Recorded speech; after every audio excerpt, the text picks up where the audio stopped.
MademmyifyASMR True Crime. Welcome back to MademmyifyASMR and welcome to another True Crime Tuesday. Tonight's video is the final part in my Titanic series. It seems a shame to end it, but alas, here we are at part 4. Also, today's video is the first one that I've recorded using a teleprompter.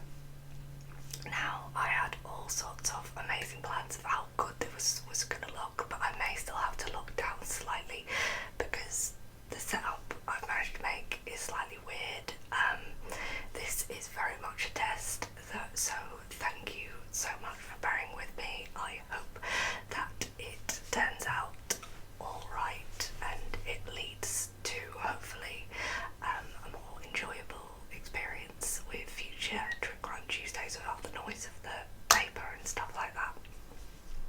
Anyway, if you haven't watched parts 1 to 3, I will link them in the description. Part 4 is very much a summing up of things and a little bit about the conspiracy theories and the discovery of Titanic's wreckage. Anyway, I am gonna dive straight into things. Hi guys, editing Mademmyify here. I realised as I was putting this together that I should have included a trigger warning for a brief mention of suicide. It is very brief, but if you think that's going to trigger you in any way, please skip to the 2 minutes 50 mark. Thanks, bye. A lot of Titanic's survivors found it tough as a survivor of the most famous maritime disaster of all time.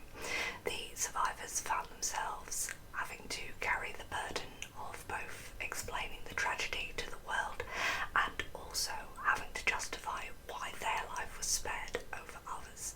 Some simply could not cope and unfortunately took their own lives. One of the great injustices of the Titanic disaster was that essentially the wealthy survived whilst the poor perished, to the point that second and third class passengers were sacrificed at the expense of more notable wealthy passengers. As mentioned previously, Bruce Ismay, who found himself a spot on a lifeboat and survived whilst watching hundreds of passengers perish, mostly due to his decisions to cut costs, survived the sinking but was murdered in the press for his decision to put his life above those of passengers. He was allowed to keep his job but retired as planned in 1913 from IMM, though he was denied being allowed to maintain the position of managing director of White Star.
inches isn't much to brag about.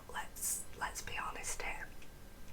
Also, a fun fact for you all: these guns were developed by Armstrong Whitworth, which is based in Elswick in Newcastle, which is number one, the place where I learned to drive and passed my driving test, and number two, the company that ancestrally belonged to my ex-husband's family. It's not in the family anymore, but there's like loads of weird things where I'll be like, oh, it was Armstrong Vickers or Armstrong Whitworth. That's the same Armstrong that's kind of related to my daughter. Anyway, Titanic, which was still under construction, was also recommissioned as a hospital ship during World War One. Unfortunately though, she was sunk off the coast of Kiev in Greece after striking a naval mine. She was the largest ship sunk during the conflict.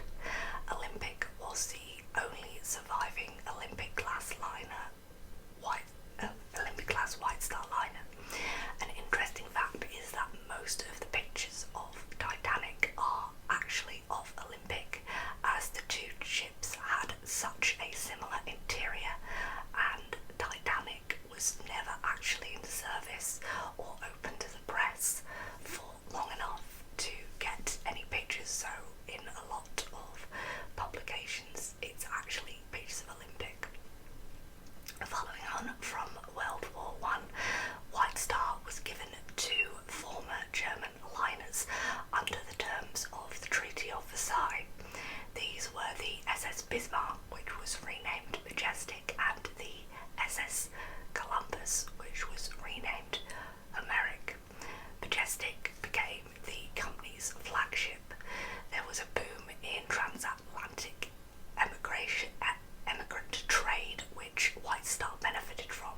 Unfortunately though, the Immigration Act of 1924 hit all shipping lines hard, but around that time the tourism trade kind of began to increase.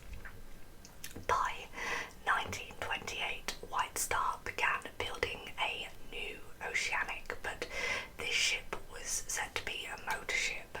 Unfortunately, the project was never completed due to financial issues. In 1933, following the Great Depression, both Cunard and White Star were struggling financially, forcing the two companies to merge their North Atlantic operations, creating Cunard White Star Limited. Following the merger of Cunard and White Star, Olympic was withdrawn from transatlantic service, replaced by two Cunard ships, the RMS Queen Mary and the RMS Queen Elizabeth, and eventually she was sold on and bought by Sir John Jarvis, a member of British Parliament. Jarvis was concerned with the economic state of Jarrah in the northeast.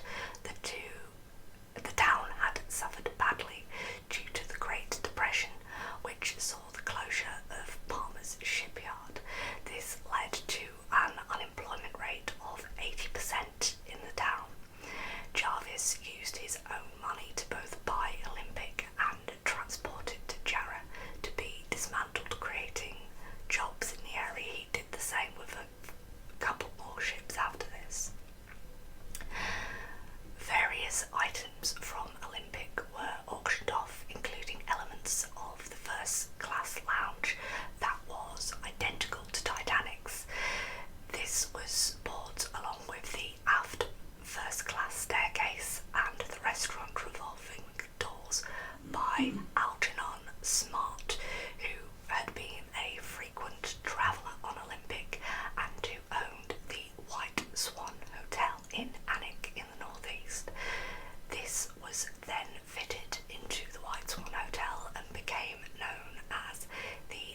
brought within 200 feet of the surface, but the sea was choppy and this caused a cable to snap, and the piece of the hull just shot back down to the ocean floor.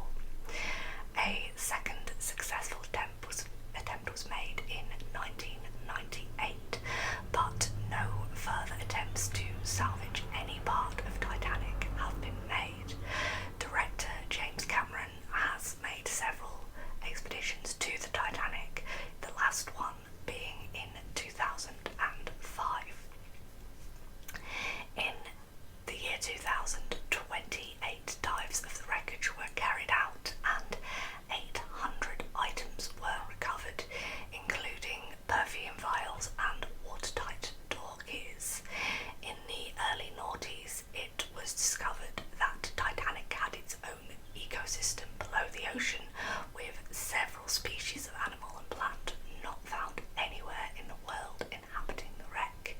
It even has its own species of rust-eating bacteria known as Monas titanica. This bacteria is actually being studied and used to improve rust prevention methods in modern shipbuilding, but such is the deterioration of the Titanic wreckage.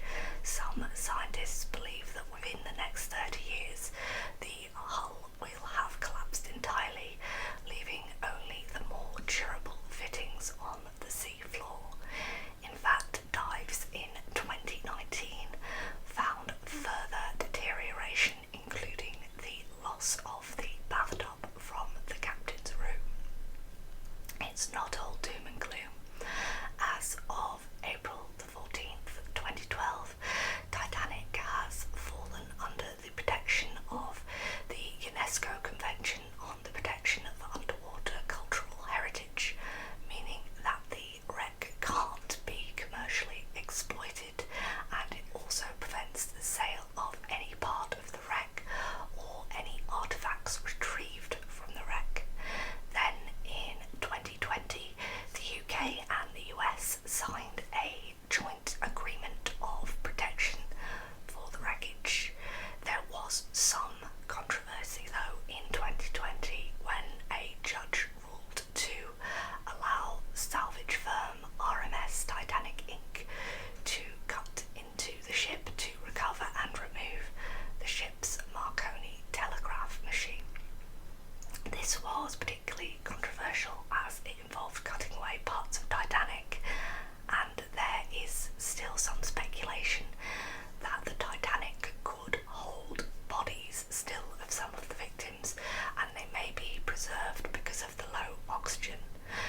The plans to retrieve this telegraph though were scrapped, I think it was February this year, due to the ongoing pandemic. There are also talks of like tourist tours to the Titanic, but I don't know how that falls under like the wreckage not being commercially exploitable. Anyway, I couldn't cover Titanic without mentioning Titanic 2, a project to rebuild a ship that is an exact replica of Titanic. This was announced in 2012 by billionaire Clive Palmer, who established the Blue Star Line. The ship's maiden voyage was scheduled for 2016, and then this was pushed to 2018. As of 2021, the website for Titanic 2 has not been updated since 2018, leaving many to believe that the project has been scrapped, though apparently I found a newspaper article about there's plans for it to sail from Dubai now in 2022, but we shall see. There is also a Chinese Titanic project, but this plan is for more of a floating hotel than a sailable ship. And now onto the Titanic conspiracy theories and myths. One popular theory that resurfaced recently was that the sinking of Titanic was planned by J.P. Morgan,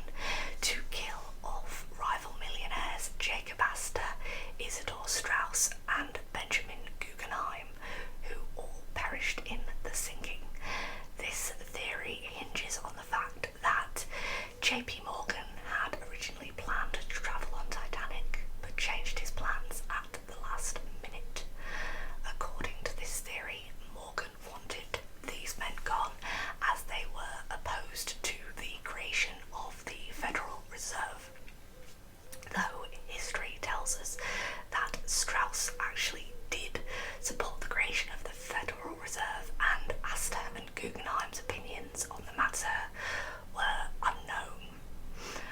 Also, JP Morgan may have been rich, but I'm not sure how he could have managed to move an iceberg directly into the path of the Titanic, or how he could guarantee that those three men would make it into a lifeboat, or survive on a lifeboat. To be honest, this conspiracy theory is so badly thought out that it does not surprise me that it is QAnon that are the ones that are pushing it back to the surface. A couple of Titanic conspiracy theories involve curses. One is a mummy's curse. Apparently, one of the passengers, William Stead, who was a British newspaper editor and spiritualist, believed a cursed mummy was causing destruction and disaster in London. He told many people at dinner on the night of Titanic sinking about this mummy's curse, and after the ship sank, the story was recounted to the media. The myth goes that the curse came aboard Titanic via some artifacts that Molly Brown had brought aboard that she was going to donate to a museum in Denver. In other versions of this myth, the mummy was actually aboard Titanic, though in fact the alleged cursed mummy even was happily chilling in the British Museum. Another interesting thing about William Stead was that he did apparently predict his own death, as he often claimed that he would die of either a lynching or by being drowned. He had also written a couple of books, one of which involved a ship colliding with another, which led to a massive loss of life due to a lack of lifeboats, and another where a White Star ship struck an iceberg and sank. These gained a lot more popularity after the sinking. Oh, how did this guy predict it? Also, I'm really sorry if you can hear the guy that is shouting outside. The second curse of the Titanic was related to the ship's number, which apparently distressed Catholic Holland and Wolf workers, as it appeared to read "No Pope." According to this myth, the ship's number 390904 mirrored to read "No Pope." This can be proven false on a couple of reasons. Number one was that there were no Catholic workers at Holland and Wolf. They had all been driven away in the late 1800s, and Holland and Wolf was in fact known, or had a reputation, as hiring Protestants. And number two was that number 390904 was not associated with the ship. The only numbers associated with Titanic are 401, which was its yard number, and 131428, which was the number it was given when it was registered with the British Board of Trade. Now, if you're watching this and you're wondering about the whole Catholic and Protestant thing, that's a bit of Irish history to do with the Troubles in Northern Ireland. I feel like most people are aware, but maybe some aren't. Anyway,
allegedly refused to pay for any repairs. The repairs to Olympic would also mean that their current flagship would be out of action, and the already delayed Titanic would be delayed further. All of this would mean massive financial losses for White Star, so allegedly to have one ship in action, Olympic would be patched and become Titanic, whilst Titanic would be completed and then enter service as Olympic. One of the reasons given to prove that Titanic was the Olympic was that several passengers noticed that the ship listed to port during the maiden voyage, but this can be explained by perhaps an unequal loading of baggage or coal within the coal bunkers. As Olympic was apparently damaged beyond repair, White Star devised this scheme to guarantee that they'd get an insurance payout. Apparently, the original plan was they would let water slowly enter the ship to allow the ship to sink slowly, and that would allow the lifeboats to rescue all of the passengers. But then the Olympic struck not an iceberg but an IMM rescue ship and sank. This whole theory has been discredited by a number of sources, and one British historian described it as so painfully ridiculous that one can only lament the thousands of trees which lost their lives to provide the paper on which it has been articulated. It's remarkable to think a disaster that happened so long ago can still spark such hot debate, and even with the last remaining survivors gone, still invoke such feelings of grief and loss. Every year on